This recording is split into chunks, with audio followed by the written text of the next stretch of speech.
Bismillahirrahmanirrahim. Assalamualaikum warahmatullahi wabarakatuh.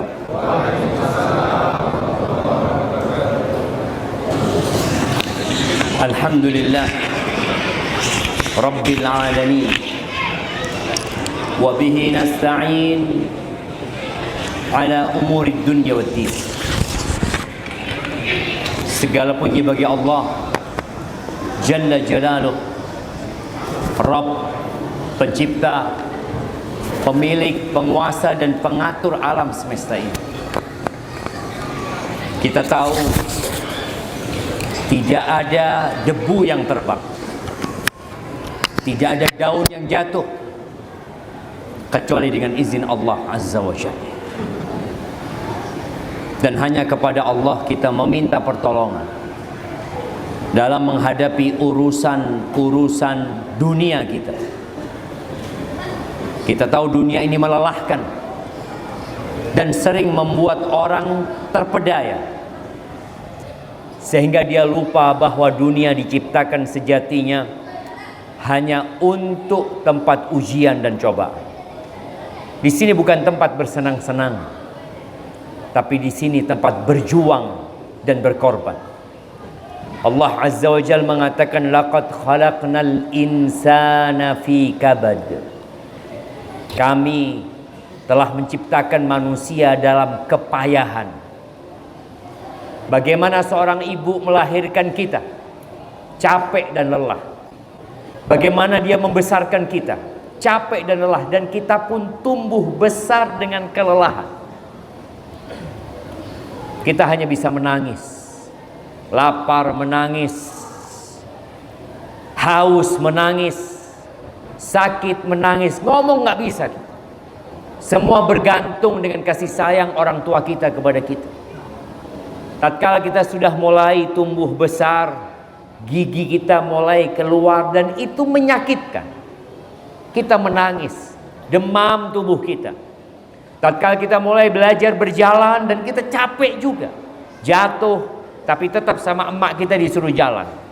Jatuh lagi, tetap disuruh jalan. Tatkala kita sudah tumbuh untuk masuk ke TK. Antum melihat anak TK ya, diletakkan sama ibunya di dalam kelas lalu ditinggal. Nangis dia jemaah. Apakah sama ibunya kemudian digendong lagi? Tidak, ditinggal sama ibunya. Begitulah kehidupan. Maka kita meminta pertolongan kepada Allah dalam menghadapi, Masya Allah, besar banget, menghadapi urusan dunia kita. Dan khususnya buat teman-teman yang hidup di pulau ini, ya ada banyak perjuangan antum di sini. Tapi jangan lupa, semuanya ada solusi dengan kita meminta pertolongan kepada Allah Azza wa Jalla. Dan dalam urusan agama, kalau tadi dikatakan mainnya sudah terlalu jauh, ya sebagian kita dulu mungkin rajin ke masjid, dulu rajin kajian, dulu rajin membaca Al-Quran, dulu rajin puasa Senin Kemis, dulu rajin sholat malam, lisannya basah dengan zikrullah. Tapi dengan berjalannya waktu kadangkala semua itu berkurang. Bacaan Quran kita berkurang, sholat malam kita semakin sedikit.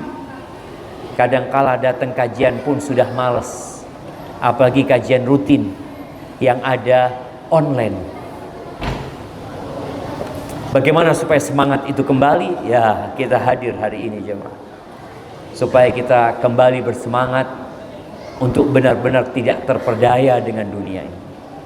Allahumma salli wa sallim ala abdika wa rasulika Sayyidina wa maulana wa habibina wa syafi'ina Muhammad wa ala alihi wa ashabihi ajma'in. Ya Allah, semoga salawat dan salam, berkah dan nikmat senantiasa Engkau curahkan untuk hamba kekasih-Mu, untuk baginda Nabi kita Muhammad alaihi salatu wassalam, untuk keluarga beliau, untuk istri-istri beliau, untuk putra-putri beliau, dan untuk seluruh sahabat Nabi.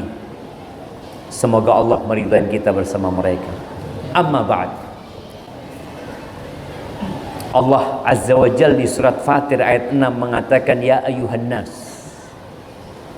ya ayuhan nas. Kalau kita menilik panggilan Allah dalam Al-Quran, beragam. Ada panggilan ya ayuhan nabi, ya ayuhan rasul, ada ya ayuhan nas, ada ya ayuhal insan, ada ya ahlal kitab, ada ya ayyuhalladzina hadu, wahai orang-orang Yahudi. Dan ada panggilan, dan itu panggilan yang terbanyak adalah ya ayyuhalladzina amanu, wahai orang-orang beriman. Di surat Fatir Allah mengatakan ya ayyuhan nas, wahai umat manusia, dipanggil yang mukmin dan yang kafir, agar mereka sadar dengan hakikat kehidupan dunia ini. Allah mengatakan inna wa'dallahi haq, sesungguhnya janji Allah itu benar. Apa janji Allah? Janji Allah Pulau Bali ini akan hilang, akan rata sama tanah. Janji Allah Indonesia tidak akan lagi disebut. Janji bahwa dunia ini akan hancur sehancur-hancur. Gunung-gunung yang menjulang tinggi, yang dianggap adalah salah satu makhluk terkuat dan terkokoh di muka bumi ini, itu akan menjadi debu yang berterbangan. Orang-orang musyrikin pernah bertanya kepada Nabi SAW tentang kondisi gunung. Kita tahu Mekah itu semuanya gunung. Mereka tahu ketika terjadi gempa, yang hancur itu rumah, gunungnya tetap.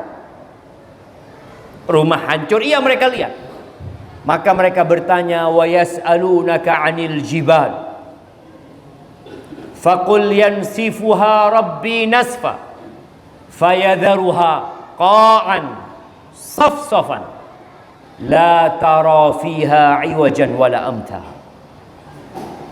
Katakan kepada mereka, kalau mereka bertanya tentang gunung, Tuhanku akan menghancurkannya sehancur-hancur.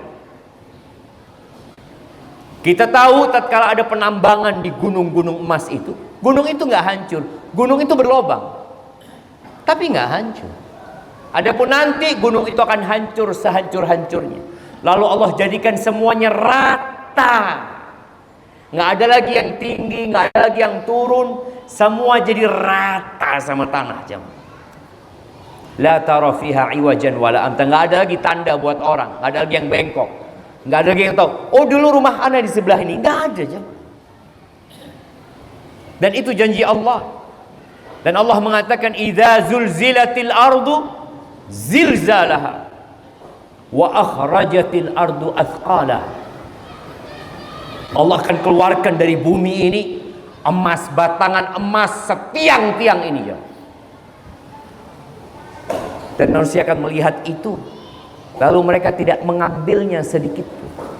Ada gunanya. Maka Allah mengatakan inna wa'dallahi haq fala taghurrannakumul hayatud dunya wala yaghurrannakum billahil gharur. Kalian jangan mau terpedaya dengan kehidupan dunia. Bung Karno sudah mati, Pak Harto juga mati.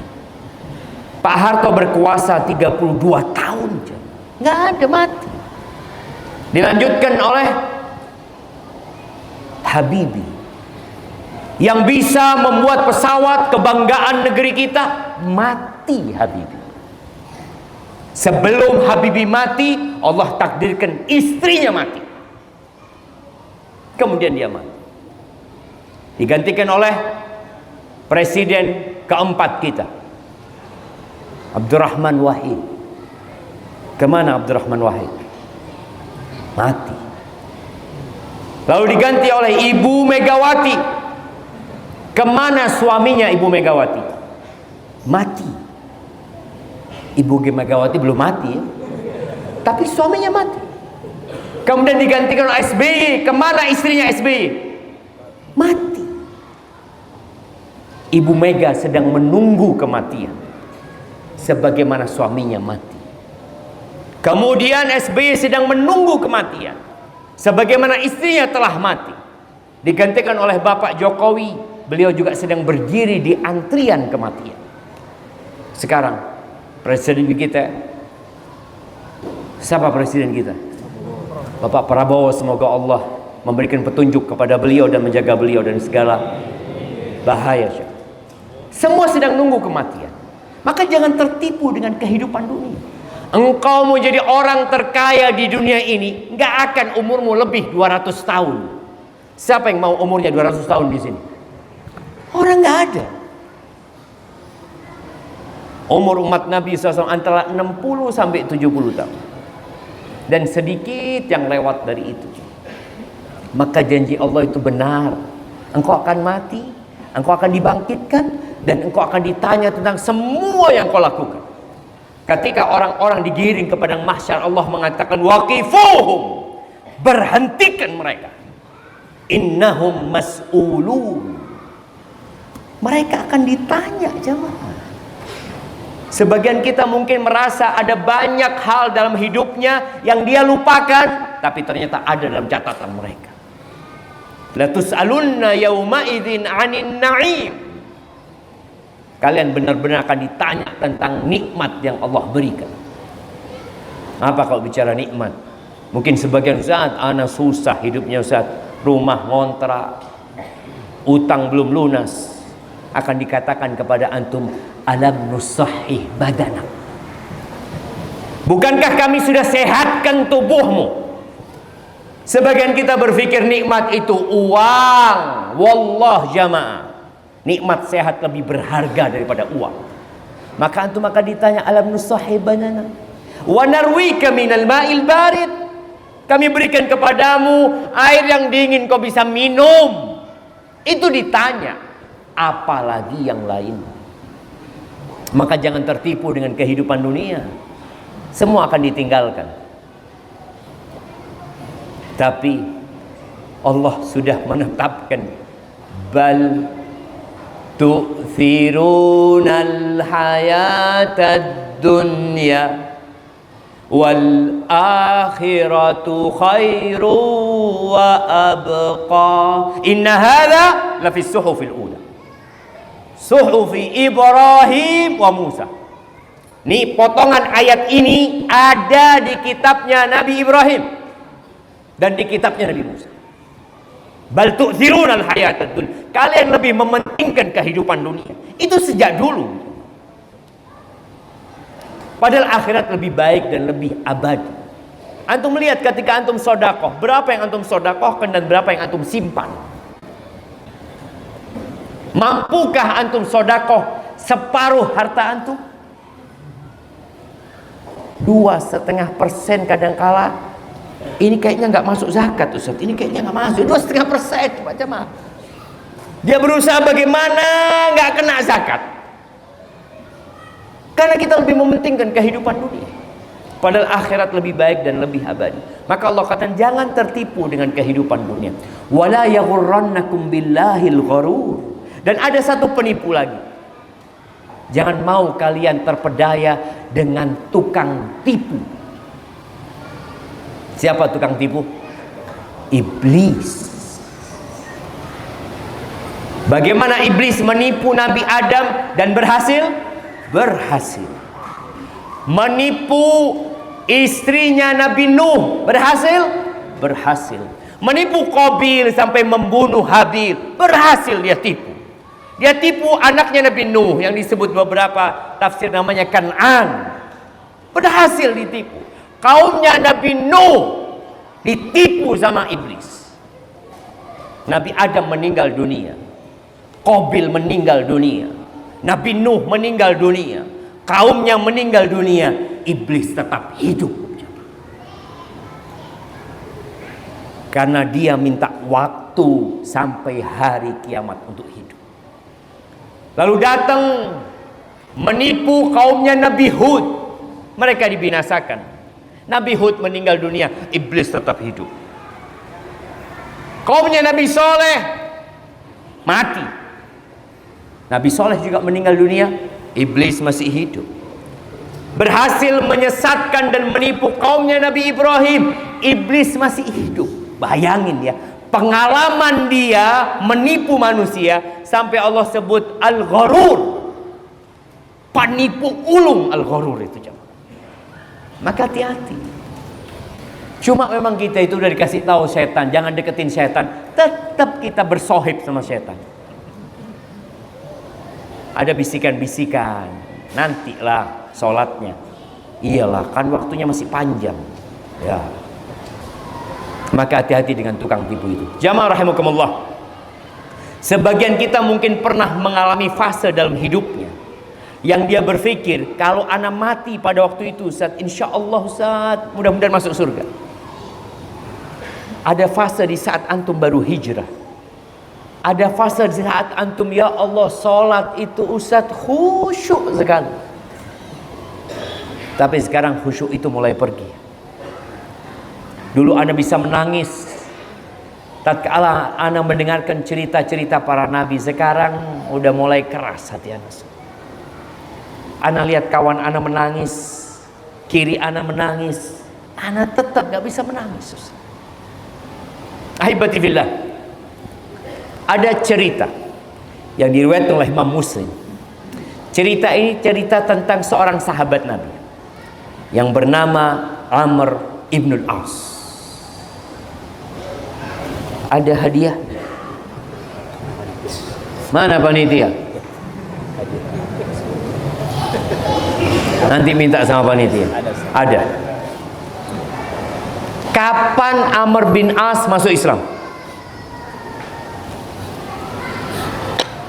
Tunggu, ngomong-ngomong, antum sudah kenal nggak dengan yang kanan kiri antum?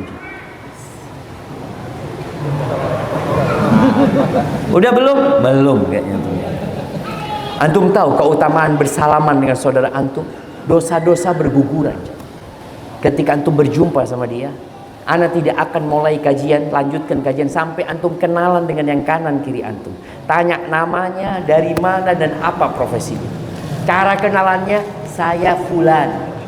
Jangan sapa nama antum. Kenalkan diri antum dulu.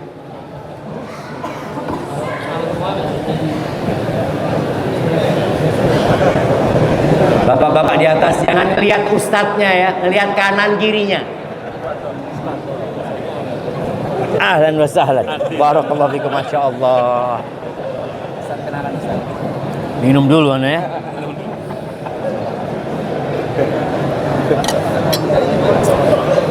Kenalan Ustaz. Al-Furqan Ustaz. Oh masyaallah. Syafiq ma'aka. Ini ada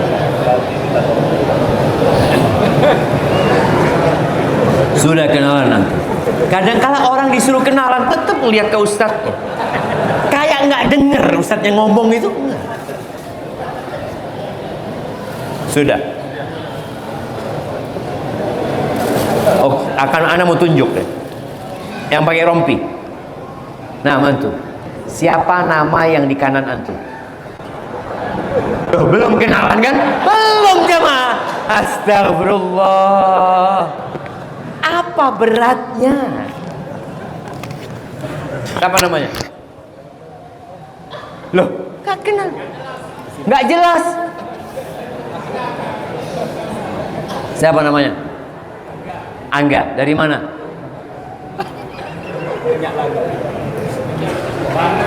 Dari Badung.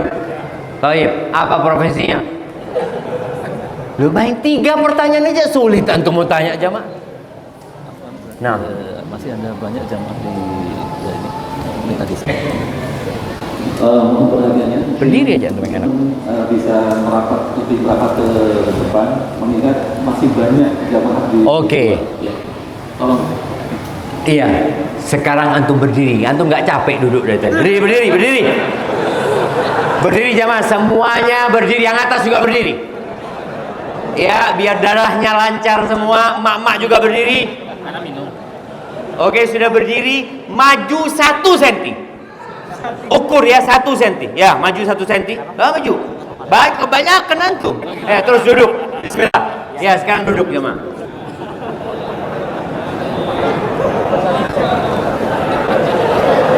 Alhamdulillah. Ini kenalannya lebih zen kalau gini antum. Ya, sebelah kanan banyak yang kosong, lihat. Ya, tafadhol, tafadhol. Yang masih di luar ke kanan kosong, angkat tangan yang kosong ya. Loh, ada Ustaz Fauzi di situ. Ahlan Ustaz. Ya Allah, baru kelihatan sama beliau. Nah, tafadhol. Sudah semua dapat tempat? Sekarang antum dengan semakin rapat antum kenalan lagi jemaah.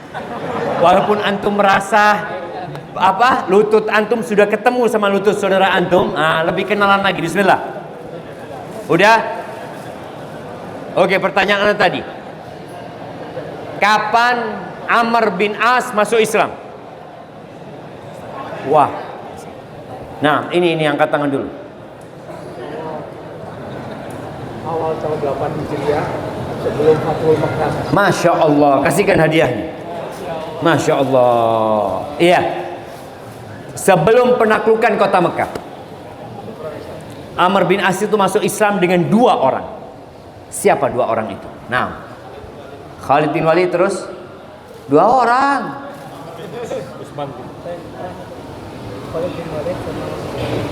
Utsman bin Abi Talha. Masya Allah, kasihkan hadiahnya. Yang ini sama yang itu, nggak apa-apa, itu kasih hadiah juga lah. Tuh udah angkat tangan, kesian lah.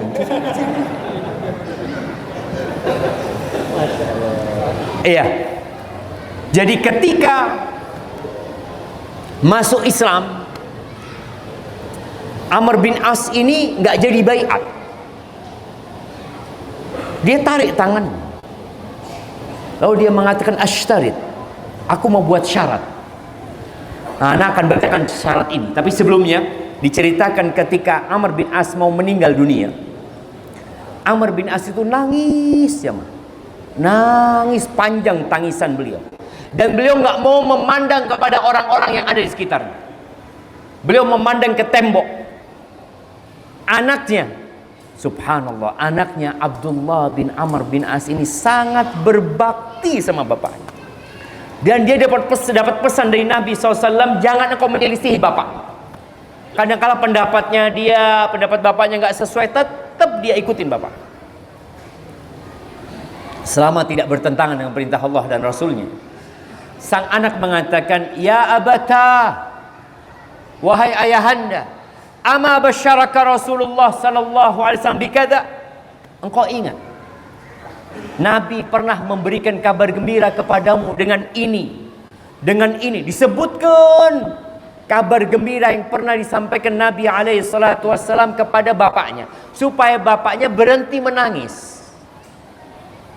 Ayolah Pak. Dia berharap bapaknya, sudah ayah, engkau alhamdulillah gitu loh. Ada banyak keutamaan. Akhirnya dengar omongan itu berhenti menangis. Lalu dia menghadap kepada orang-orang yang ada di sekitarnya. Dia berkata, inna afdala ma nu'id, sebaik-baiknya yang kita persiapkan untuk berjumpa Allah adalah syahadatu an la ilaha illallah wa anna muhammadan rasulullah. Itu sebaik-baiknya bekal yang harus dipersiapkan. Ini qad kuntu ala adbaqin salas. Hidupku ini melalui 3 fase. Yang pertama dia sebutkan, laqad ra'aituni wa ma ahadun ashadda bughdan li Rasulillah sallallahu alaihi wasallam minni wala ahabba ilayya an akuna qad istamkantu minhu faqataltuhu. Kata Amr, aku berada di fase di mana orang yang paling aku benci adalah Rasulullah SAW. Dan aku berharap pada waktu itu aku bisa membunuh Nabi Muhammad SAW. Bayangin ya. Lalu dia mengatakan, falau mutu ala tilkal hal lakuntu min ahlin nar. Kalau aku mati pada fase itu, pasti aku masuk neraka. Yakin Amr bin As.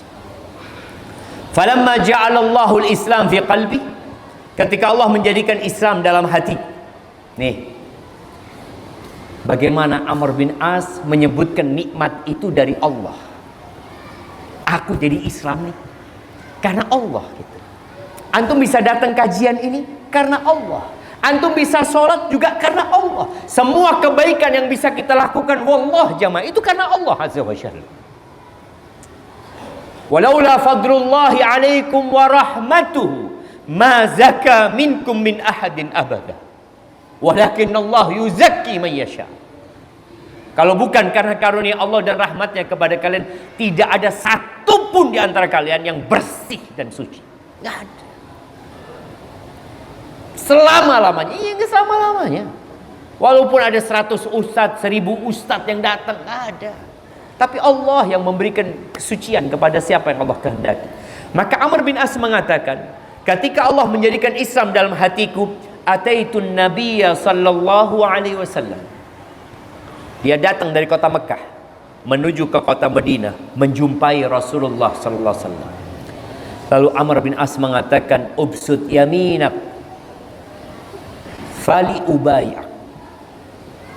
Berikan tangan kananmu ya Rasulullah, aku mau baiat sama engkau. Lalu Nabi SAW memberikan tangannya. Faqabattu yadi. Amr bin As narik tangannya. Padahal Nabi SAW sudah memberikan tangannya. Malaka ya Amr? Kenapa engkau Amr? Kata Amr bin As, aradtu an ashtari. Aku mau buat persyaratan.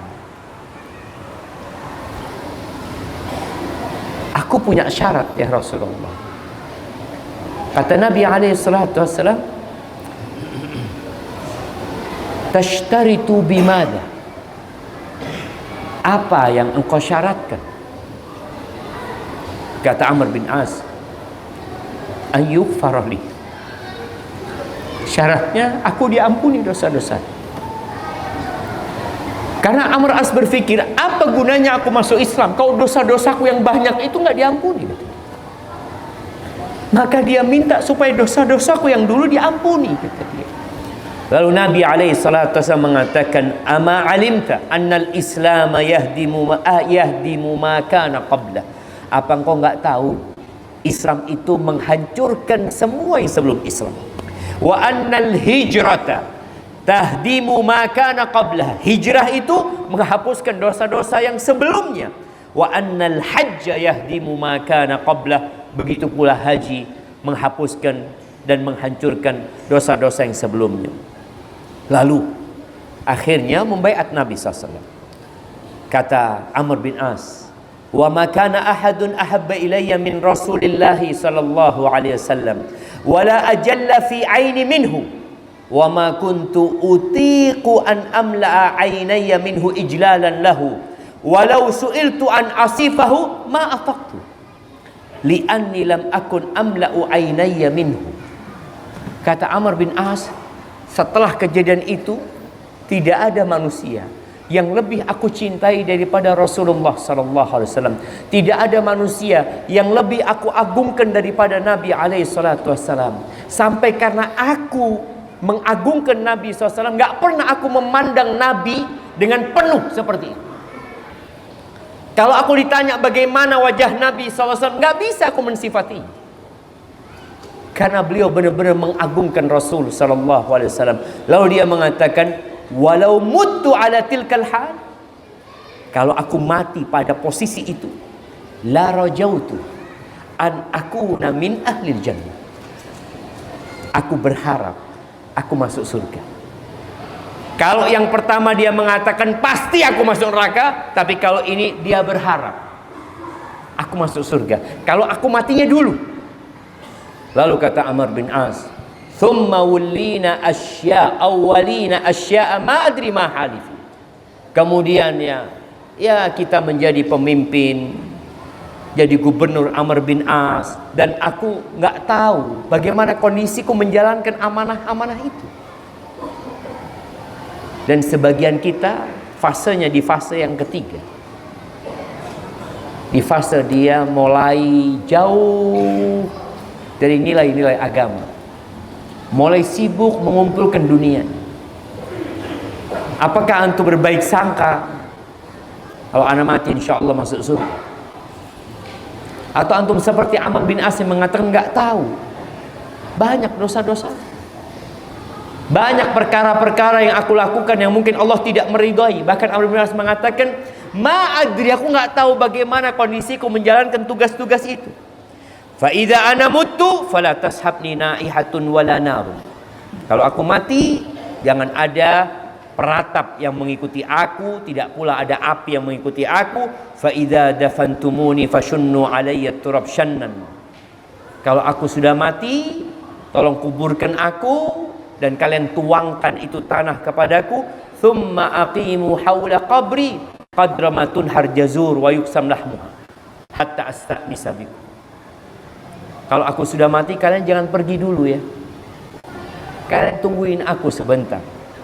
Ya seperti ketika onta itu dipotong dan dagingnya dibagikan, agar aku nggak kesepian di sana. Takut. Amr bin As takut. Kenapa dia takut? Rasulullah Sallallahu Alaihi Wasallam menyebutkan kematian itu sangat menakutkan. Disebut hadimul ladzat, penghancur atau pemutus semua kelezatan. Ketika Nabi alaihi salatu wassalam di depan kuburan, beliau duduk ya, kuburan itu sedang digali. Lalu beliau meneteskan air mata. Beliau mengatakan, limithli hada fa'iddu. Untuk yang seperti ini seharusnya kalian mempersiapkan. Tidak ada peristiwa yang lebih menakutkan daripada kematian. Kalau dia selamat di sini, insya Allah yang selanjutnya akan lebih mudah. Amr bin As minta orang-orang itu nggak pulang duluan supaya dia nggak kesepian. Wa andur madza uraji'u bihi rusula rabbi. Aku akan lihat bagaimana aku menjawab utusan-utusan Allah ketika bertanya kepada aku. Ahibati fillah. Itu kondisi Amr bin As. Dia berada di masa yang sangat berdekatan dengan masa Rasul Sallallahu Alaihi Wasallam. Amr bin As tidak pernah merasakan AC yang kita rasakan. Amr bin As tidak pernah merasakan motor yang kita naikin. Tidak pernah merasakan adanya air dingin di kulkas rumah kita. Atau kita kapan berhenti haus, kita tinggal beli, kita minum. Tapi dia takut dengan kenikmatan yang Allah berikan kepada dia. Dengan beberapa jabatan yang diberikan kepada dia, dia takut kalau nanti dia tidak bisa menjawab pertanyaan-pertanyaan yang Allah berikan kepada dia. Rasul Sallallahu Alaihi Wasallam, beliau pernah mengatakan kepada Shaddad ibn Aus, Shaddad bin Aus, beliau mengatakan, ya Shaddad, wahai Shaddad, idza ra'aitan nas yaknizuna adh-dhahaba wal fiddah. Shaddad, kalau engkau melihat orang itu sibuk menimbun emas dan perak, orang sibuk dengan dunianya aja. Sekarang orang sibuk ganti handphone. Kalau kita lihat ya, handphone ini terus keluar. iPhone 9, 10, 11, 12, 13, 14, 15, 16. Sekarang yang berapa? 17. Orang sibuk dengan itu. Motor keluar yang baru-baru. Apalagi sekarang orang sibuk mencari dunia, merantau mencari dunia. Kalau dulu merantau mencari ilmu, sekarang merantau mencari dunia. Ditinggalkan kampung halamannya demi mendapatkan kehidupan yang lebih baik. Oke, nggak ada masalah ketika mau mencari dunia, tapi ambisimu akhirat. Cari dunia, ambisinya akhirat. Di sini Nabi alaihissalatu mengatakan kepada Shaddad bin Aus, kau sudah melihat. Pada saat Nabi alaihissalatu mengatakan ini, kejadian itu belum ada. Nanti umat Islam masih dalam kondisi susah. Ya, mereka mulai hidupnya lebih nyaman secara ekonomi setelah penaklukan Khaybar di awal tahun ke-7 Hijriah. Kemudian penaklukan kota Mekah. Dan setelah penaklukan kota Mekah itu sahabat ingin istirahat. Sudah selesai. Tahu-tahu Allah perintahkan kepada mereka untuk perang yang lawannya lain. Bukan lagi bangsa Arab. Musuhnya itu Romawi. Allah perintahkan mereka untuk perang Tabuk. Sebagian sahabat ketika diperintahkan untuk perang Tabuk, ini mulai sudah ada kesenangan ya. Orang itu kalau habis perang pulang kepingin istirahat. Tapi ternyata muslim itu tidak boleh ada di zona nyaman. Kalau tadi temanya terlalu jauh karena dia merasa di zona nyaman, sudah mulai dia senang. Nggak boleh. Maka ketika para sahabat pulang daripada penaklukan kota Mekah, turun perintah untuk perang Tabuk. Allah Azza wa Jalla mengatakan, ya ayyuhalladzina amanu ma lakum idza qila lakum unfiru fi sabilillah itsaqaltum ilal ard araditum bil hayatid dunya. Wahai orang-orang beriman, bayangin ya, ini panggilan buat para sahabat Nabi untuk generasi terbaik umat ini. Mereka pun tergoda sama dunia. Perang Uhud kalah gara-gara tergoda dengan dunia. Maka Allah mengatakan, kenapa kalian? Ada apa sama kalian ini? Ketika diperintahkan kepada kalian, berperanglah, berjuang jalan Allah Azza wa Jalla, itsaqaltum ilal ard. Kalian itu berat seperti tertarik ke bumi ini. Araditum bil hayatid dunya. Oh, kalian sudah senang sama kehidupan dunia ini. Kalian udah senang dengan kehidupan dunia ini. Fama mata'ul hayatid dunya fil akhirati illa qalil. Ya Allah, kenikmatan dunia ini dibandingkan dengan kenikmatan akhirat itu sedikit. Kenapa kalian udah senang? Dan boleh jadi kita sudah mulai menyenangi kehidupan dunia. Tanah di Bali ini mahal ya. 1 meter berapa? Nah, kalau di sini jalan raya itu berapa 1 meter? 400 juta, 800 juta. Berarti 1 meternya 8 juta. Enggak mahal lah. 1 meter 80. Jadi kalau mau buat kuburan di sana 2 meter 160 juta. Iya, mahal.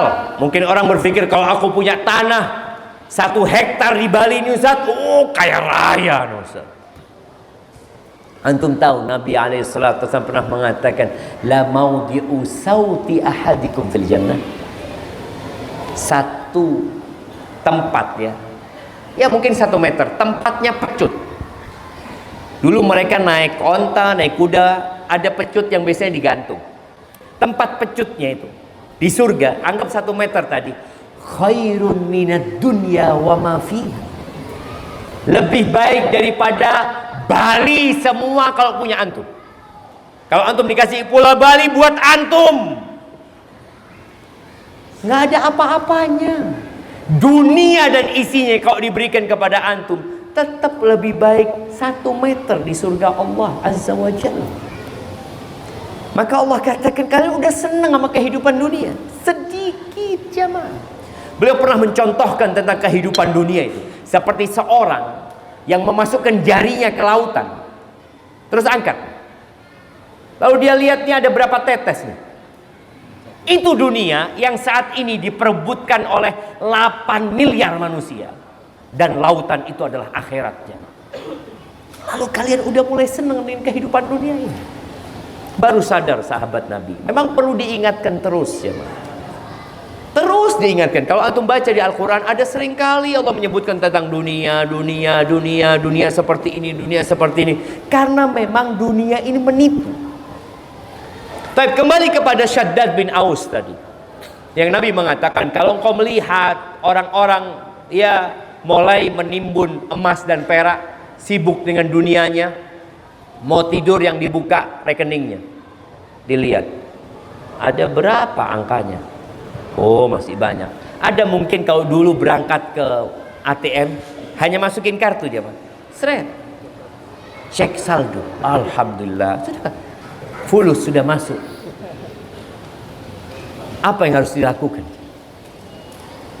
Fakniz anta haula'il kalimah. Maka pada saat itu hendaklah engkau mengumpulkan doa-doa ini. Maka harapan ana kalau antum pulang semua menghafal doa ini, cukup kajian kita sudah. Apa doanya? Yang pertama, Allahumma inni as'aluka tsabata fil amr. Nah, nanti doanya ana minta dikirimkan ke jamaah semua ya. Tunggu ana kirimkan sekarang biar nggak lupa. Supaya antum juga bisa baca doa itu sekarang. Bismillah.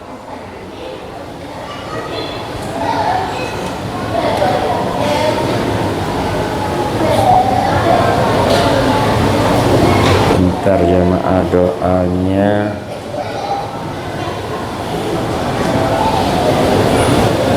Ana kirim ke Badrimin. Mana Badrimin? Hah? Mana dia? Udah ana kirim. Samping saya. Mana? Ya, kirimkan ke jamaah. Gimana cara kirim ke jamaah? Ada grup WA? Baik. Yang pertama, Allahumma inni as'aluka tsabata fil amr wal azimata 'ala ar-rusydi wa as'aluka mujibati rahmatik wa azaima maghfiratik wa as'aluka syukra ni'matik wa husna ibadatik wa as'aluka qalban saliman wa lisanan sadiqan wa as'aluka min khairi ma ta'lam wa a'udzu bika min syarri ma ta'lam wa astaghfiruka lima ta'lam innaka anta 'allamul ghuyub. Yang pertama diminta, ya Allah, aku minta ketetapan dalam urusan ini, keteguhan, minta keistiqomahan. Karena kalau bicara orang itu beramal sekali dua kali bisa, tapi untuk istiqomah berat sekali jemaah. Maka minta. Tidak ada jalan yang lebih pintas dalam meraih karunia Allah lebih daripada berdoa. Ud'uni astajib lakum. A'jazun nas man ajiza 'anid du'a.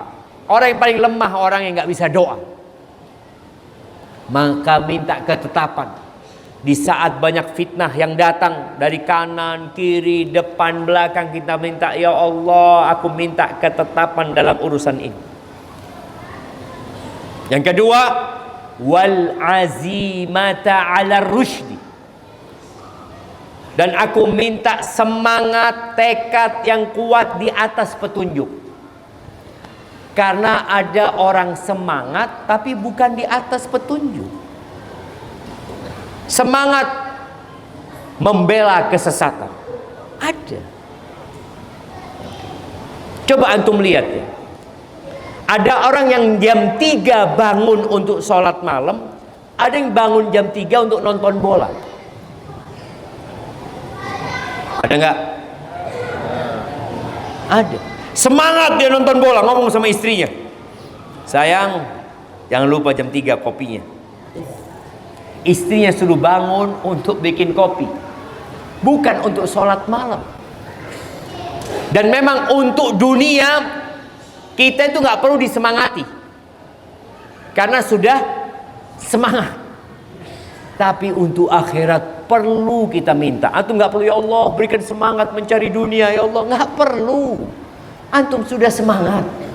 Tapi untuk akhirat kita perlu minta semangat. Al-Imam Ibnul Qayyim rahimahullahu ta'ala menyebutkan kesempurnaan seseorang itu dengan dua hal. Kita tuh jadi sempurna dengan dua hal. Bihimmatin turaqi wa bi'ilmin yubassiruhu wa yahdi. Yang pertama dengan semangat.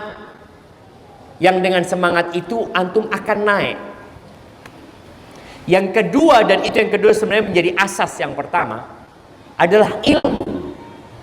Yang dengan ilmu itu antum bisa tahu jalan, antum tahu petunjuk.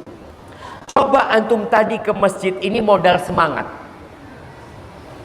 sama istrinya berangkat kajian, jalannya di mana? Bismillah.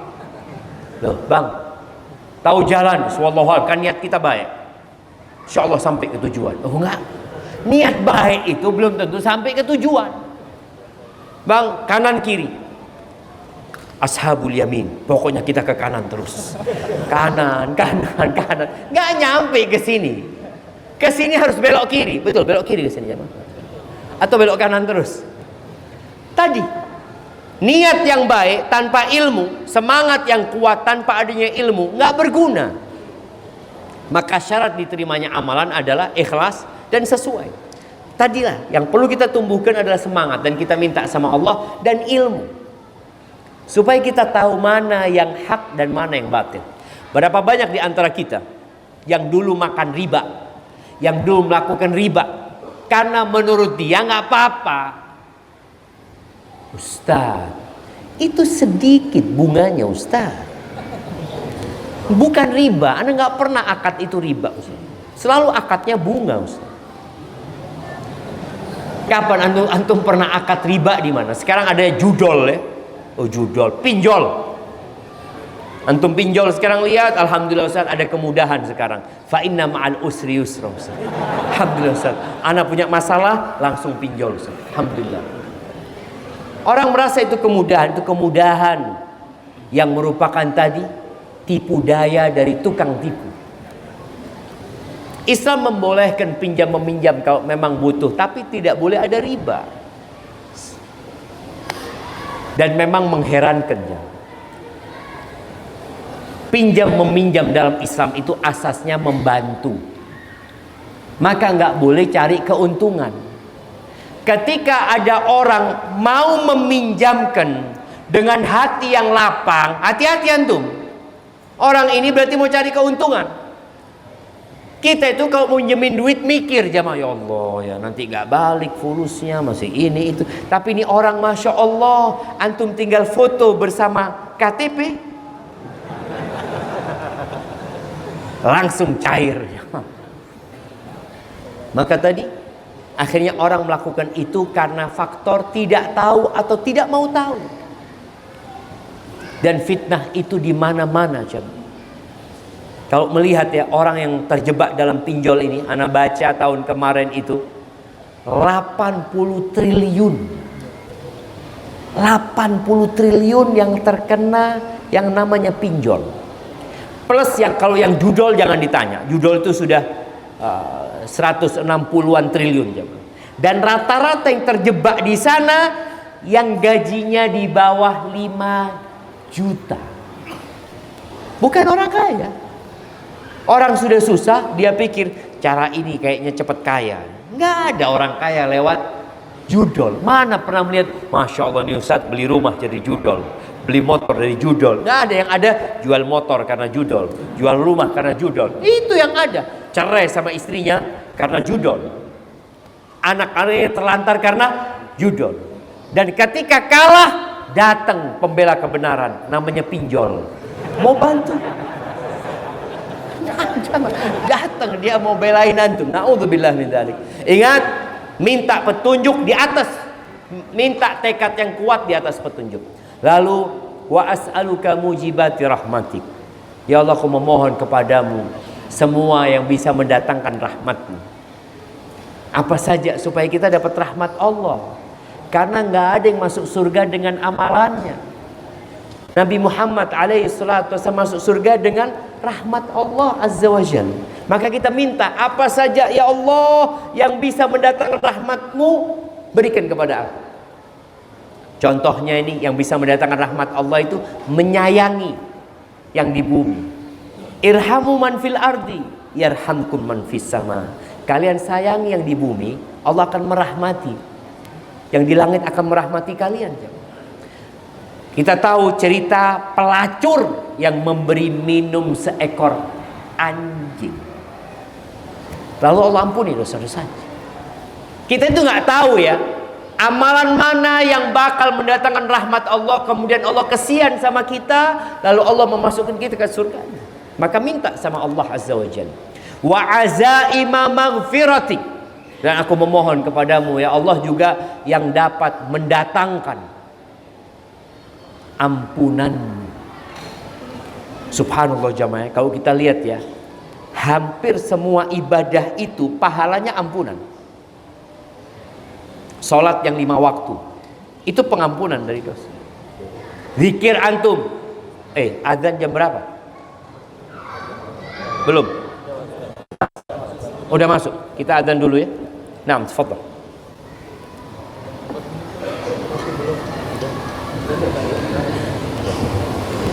Betul. Belum.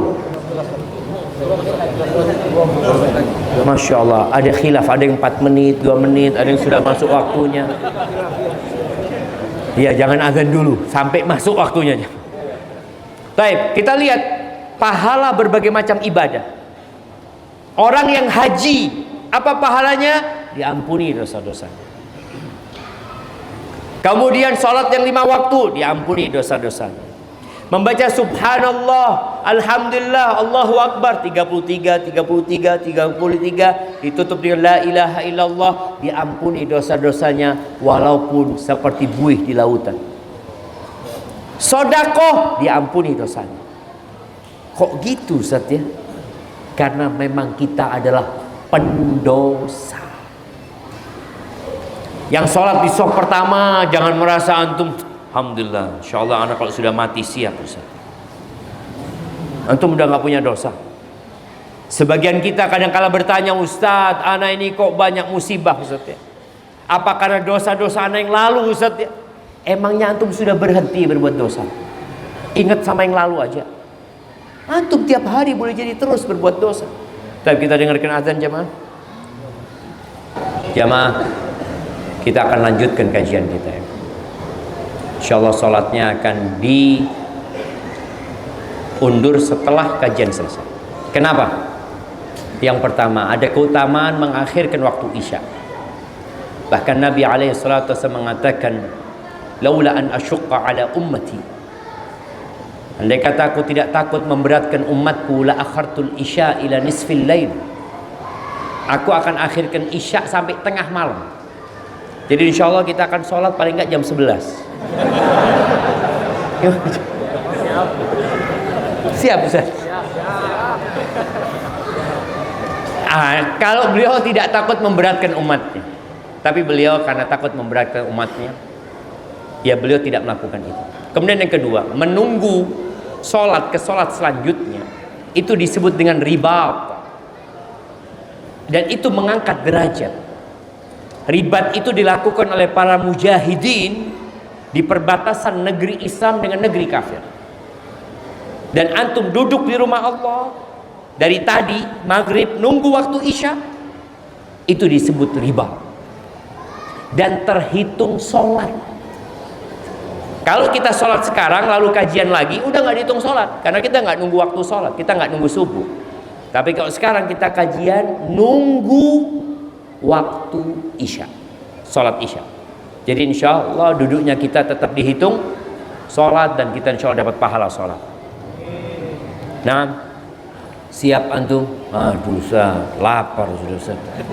Tenanglah, ini siraman rohani, nanti siraman jasmani. Insya Allah pihak masjid sudah menyediakan makan malam. Nah, iya, makan malam di warung-warung kan ada, sudah disiapkan di sana jemaah. Baik, kita lanjutkan yang diminta oleh Nabi SAW, yang diajarkan kepada Syaddad bin Aus ya.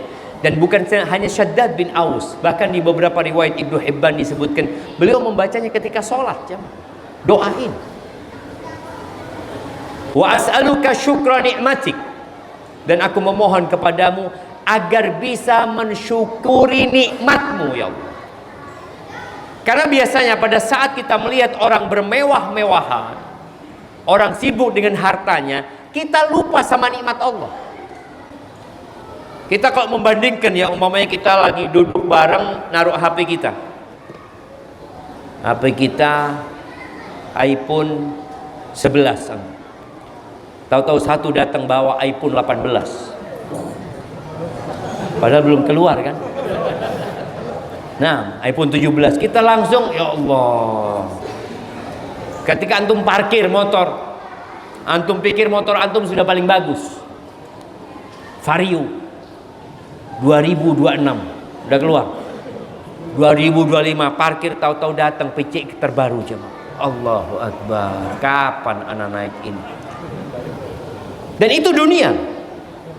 Antum sekarang dipertontonkan kepada antum kemewahan dunia. Dan paling bahaya melihat kemewahan dunia dari handphone. Ada yang suka sama jam, maka dia ikut follow di IG-nya jam-jam yang mahal. Ya lihat. Ada yang suka lihat mobil-mobil mewah. Masya Allah, cuma lihat doang. Karena dia nggak bisa beli yang namanya Lamborghini, maka dia beli Lamborghini kecil, ditaruh di dashboard mobilnya. Jadi kalau dia nyetir itu, melihat itu, Allahu Akbar, kayak naik Lamborghini dia. Padahal Avanza yang dia naiki. Iya, itulah kehidupan sekarang. Orang bermewah-mewahan. Dan kita nggak bisa terhindar dari itu, karena kita melihat dengan mata kita. Di lampu merah ya, coba antum kalau lampu merah, tahu-tahu ada Harley. Antum lihat, masya Allah, masya Allah. Dilihat orangnya, orang ini padahal nggak pernah sholat, kok bisa kaya dia? Aneh ini sholat 5 waktu, soft pertama, tetap naik beat sampai sekarang. Akhirnya kan orang mulai berpikir, ya kok kayaknya Allah tidak memberikan nikmat kepada dia, maka doanya wa as'aluka syukra nikmatik. Aku mohon kepadamu agar bisa mensyukuri nikmat-nikmatmu ya Allah. Karena Allah mengatakan wa qalilun min ibadiyas syakur. Sedikit dari hamba-hambaku yang pandai bersyukur. Sedikit. Dan kemudian minta apa? Wa husna ibadatik. Aku memohon agar beribadah yang baik kepadamu ya Allah. Karena terkadang orang itu dengan banyaknya dibukanya pintu-pintu rizki, yang dulu biasa sholat di soft pertama, tahu-tahu dia di soft kedua. Alhamdulillah Ustaz, daripada nggak sholat di masjid. Tahu-tahu 3 bulan usahanya buka cabang lagi, Masya Allah, sholat dia di soft pertama, Alhamdulillah. Tapi setelah bubar jamaahnya, mulai sudah, iya Ustaz, nggak apa-apa Ustaz, tapi kan ana jadi imam Ustaz. Imam buat yang telat-telat semuanya dia jemaah. Jadi imamul masbuqin ya. Insyaallah. Kadang-kadang terjadi seperti itu. Maka kita minta supaya dalam kondisi seperti ini kita tetap beribadah yang baik kepada Allah Azza wa Jalla. Salatnya nggak asal-asalan. Baca Qur'annya kadang-kala kita, ya Allah dulu ana one day one juz Ustaz. Sekarang alhamdulillah Ustaz 1 bulan 1 juz. Antum bisa lihat. Masih alhamdulillah iya. Daripada yang hanya baca Quran ketika Ramadan. Alhamdulillah Ustaz, ana 1 bulan 1 juz. Jadi masuk bulan Sya'ban 11 juz. Jadi Ramadan tinggal 20, tinggal 19 juz. Ngejarnya seperti itu. Setahun sekali kau khatam Al-Quran. Padahal Al-Quran itu adalah derajat kita di sisi Allah Azza wa Jalla. Maka minta sama Allah supaya kita bisa beribadah yang baik. Lalu doanya lagi, wa as'aluka qalban saliman. Ya Allah, minta hati yang selamat. Selamat dari kesyirikan, selamat dari kebergantungan kepada selain Allah, selamat dari hati yang penuh dengan hasad, iri dan dengki, selamat dari semua penyakit hati. Kemudian wa as'aluka lisanan sadiqan. Walisanan sadiqan, minta lisan yang jujur. Karena biasanya kalau sudah tertipu dengan dunia, dia akan banyak berbohong dan berdusta. Kemudian yang selanjutnya, was'aluka min khairi ma ta'lam. Masya Allah jemaah. Terakhir, Nabi menutup doa ini dengan doa yang universal, yang mencakup semuanya. Aku memohon semua kebaikan yang kau ketahui ya Allah. Semuanya sudah. Kalau kita satu-satu, kadang-kadang kita nggak tahu mana yang baik buat kita. Mana saja yang baik aku minta ya Allah, yang kau ketahui. Wa a'udzubika min syarri ma ta'lam. Dan aku berlindung dari keburukan yang engkau ketahui.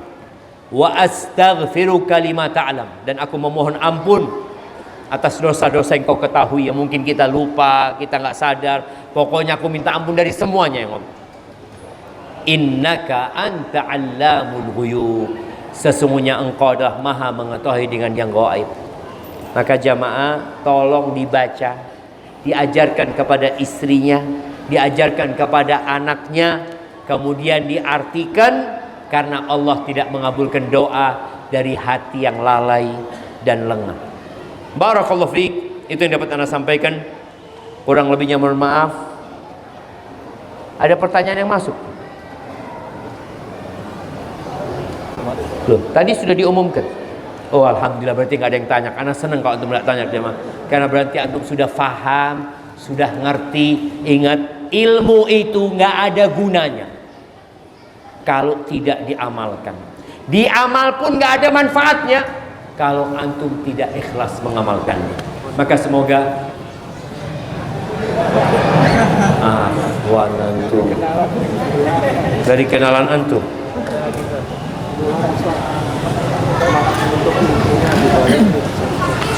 Ustadz, bagaimana menurut kita, menurut Ustadz tentang Saudi sekarang berlomba membangun klub malam, gedung-gedung tinggi, dan apa yang harus kita buat dengan keadaan ini? Ada dua hal di sini. Yang pertama, bicara dengan gedung-gedung tinggi. Emangnya nggak boleh bangun gedung-gedung tinggi? Ketika Nabi SAW menceritakan tentang tanda-tanda kiamat, bukan berarti semua tanda-tanda kiamat itu buruk. Enggak. Tapi itu sebagai pertanda saja akan terjadi itu. Kalau kelihatan itu, berarti kiamat sudah dekat. Jadi bukan berarti membangun gedung tinggi itu nggak boleh. Karena orang lihat, Allah Ustaz, berarti kalau kita bangun gedung tinggi ini Ustaz, mempercepat kiamat Ustaz. Ya enggak. Tetap jamaah, Nabi SAW di antara tanda kiamat, beliau mengatakan, u'dud baina yaday sa'a, u'dud sitan baina yaday sa'a. Kalian hitung ya, ada 6 perkara yang akan terjadi sebelum kiamat. Yang pertama beliau sebutkan adalah mauti, kematian. Dan Nabi meninggal dunia. Kemudian yang kedua apa? Fathu Baitul Maqdis. Ditaklukkannya Baitul Maqdis. Apakah baik apa enggak? Ya Allah, dengan ditaklukkannya Baitul Maqdis semakin dekat kiamat Ustaz. Loh, itu sebuah kemuliaan. Jadi ingat, tanda-tanda kiamat itu tidak semuanya buruk. Ada tanda-tanda yang mubah, ada tanda-tanda yang Masya Allah indah sebenarnya. Di antara tanda-tanda kiamat itu yang termasuk tercela adalah orang-orang sibuk menghiasi masjid. Dan Masya Allah, anak senang dengan masjid ini ya. Tidak terlalu banyak hiasan di sini. Tapi masjidnya Insya Allah kokoh, Allah ibarik fi. Ada orang yang sibuk dihiasi ini macam-macam jamaah. Softnya cuma 5 orang yang sholat. Nah itu yang menjadi tanda-tanda yang makruh, yang tidak diinginkan. Kalau bicara tadi, kalau mereka sibuk dengan klub malam, membangun klub malam, kita sudah dari dulu bangun klub malam di Indonesia. Antum lihat jamaah, anak tadi lewat semuanya, ya Allah, harus nundukkan pandangan jamaah. Ada klub malam, ada ini, ada penampilan ini, itu macam-macam. Itu nggak boleh. Kalau itu terjadi di Saudi, ya terlarang. Bukan berarti karena Saudi yang berbuat, apa jadi halal Ustaz? Enggak, tetap haram jemaah. Dan apa sikap kita? Fokus perbaiki diri antum, keluarga antum. Fokus kita memperbaiki negeri kita. Dan semoga mereka yang ada di Arab Saudi itu juga para ulama ya, memperbaiki yang ada di sana dan didoakan jemaah. Jadi kalau antum melihat keburukan, baik dari pemimpin kita atau pemimpin umat Islam yang lainnya, antum dapat baca berita, ya Allah kok kayak gini pemimpinnya, apa sikap antum? Doakan, ya Allah semoga Allah berikan hidayah kepada dia. Kita nih doa aja males. Anda lihat kesukaan kita itu apa? Komentar. Kalau sudah warganet dan netizen turun, itu komentar ini, komentar, sampai Anda lihat mana yang isinya doa. Apa gunanya komentar antum ketika hanya akan memperberat timbangan keburukan pada hari kiamat? Tapi kalau antum doa, Masya Allah, jadi pemberat kebaikan antum pada hari kiamat. Sudah cukup ya. Kalau ada yang datang lagi, antum balikin. Nah, apakah orang yang sering menunda-nunda sholat atau sering sengaja mengakhirkan waktu, apakah berdosa dan apakah sholatnya diterima? Jazakallah khairan. Nah, mengakhirkan sholat itu ada dua.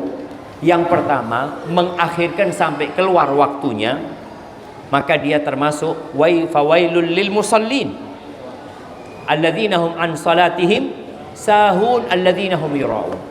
Itu yang pertama. Jadi mengakhirkan waktu sampai hampir habis waktunya.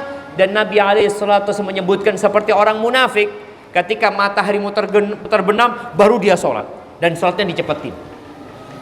Itu termasuk tanda-tanda orang munafik.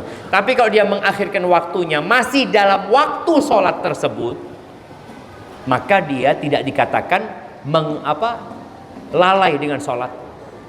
Tapi ingat, para laki-laki hendaklah sholat di rumah Allah Azza wa Jalla. Tapi ada di beberapa daerah di Jawa itu yang sholat asarnya ditunda, nunggu petani pulang dari sawah. Boleh nggak? Boleh, nggak apa-apa, selama tidak sampai keluar waktunya gitu.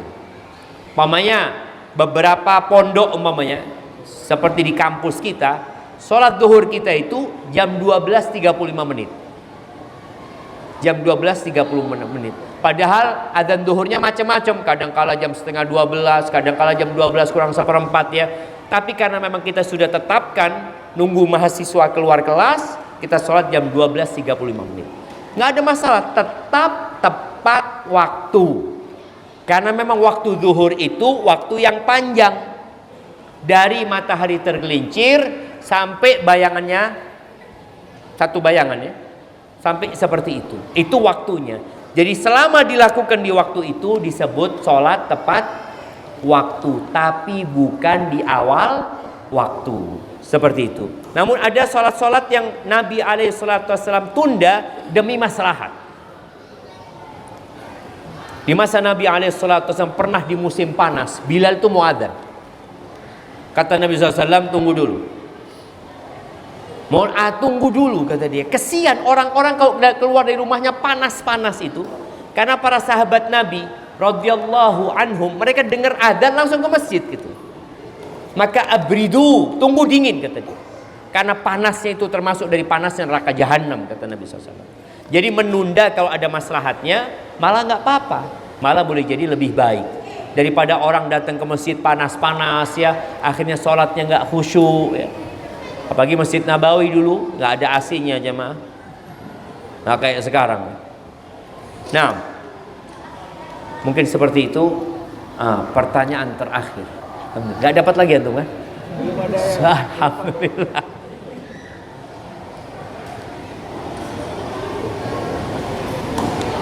Ustadz, ada syafaat ketika kita berteman dengan orang-orang soleh. Apakah hal itu berarti bisa menolong orang dengan sebesar apapun dosa itu dengan bantuan teman-teman yang soleh?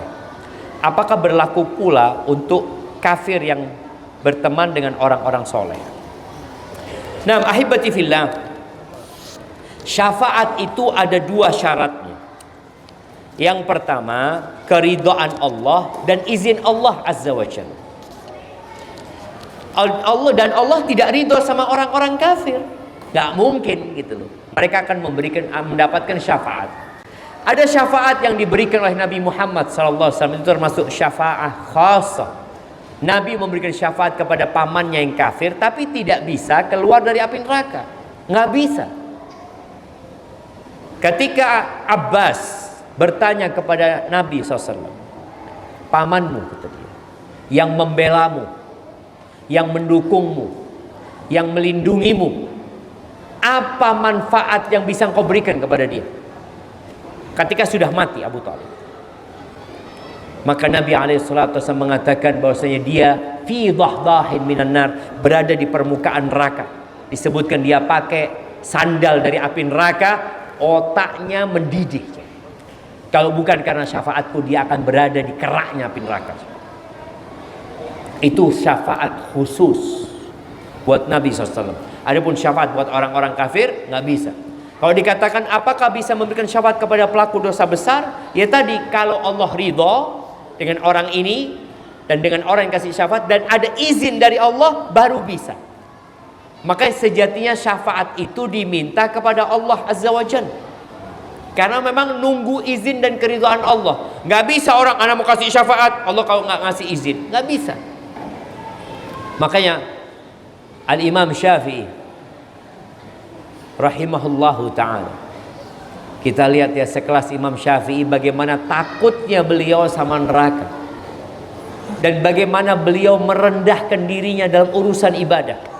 Maksudnya dalam urusan ibadah beliau itu nggak banyak dosanya yang banyak. Beliau mengatakan, uhibbus salihina walastu minhum.